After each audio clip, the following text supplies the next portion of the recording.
सकते हैं हलवा यहाँ पर रेडी हो चुका है। अब बाउल में डालेंगे। यहाँ पर आप देख सकते हैं बहुत ही मज़ेदार डिलीशियस हलवा यहाँ पर तैयार हो चुका है हमारा। पहले ऑयल में 1 चम्मच ऑयल में 2-3 इलायची को अच्छे तरीके से पका लेंगे। 2 कप जितनी यहाँ पर सूजी शामिल करेंगे, अच्छे तरीके से पकाएंगे। ये देखें, इस तरह से आपने ऑयल में हल्का हल्का भून लेना है इसे। आप ऑयल हल्का सा ज़्यादा भी रख सकते हैं, कोई नुकसान नहीं है, लेकिन मैं ऑयल कम रखती हूँ और इससे बहुत ही मज़ेदार टेस्टी इससे जायका आता है। हमारे खाने का हलवा बहुत ही मज़ेदार बनता है।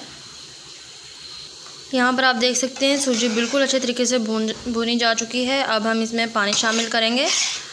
आपको 1 बाउल बनाना है या 2 बाउल, तो आप उसके हिसाब से पानी शामिल करेंगे, लेकिन थोड़ा सा गाढ़ा रखने के लिए यहाँ पर सिर्फ 4 गिलास पानी शामिल करूँगी मैं। पानी हुए हलवे में किशमिश शामिल करेंगे। चीनी में से 2 कप डलती है, लेकिन मैं यहाँ पर थोड़ी सी कम चीनी डाल रही हूँ, तो आप 2 कप डाल सकते हैं चीनी अपने मुताबिक। ये देखिए, आपने सूजी को हलवे को इस तरह से पकने देना है।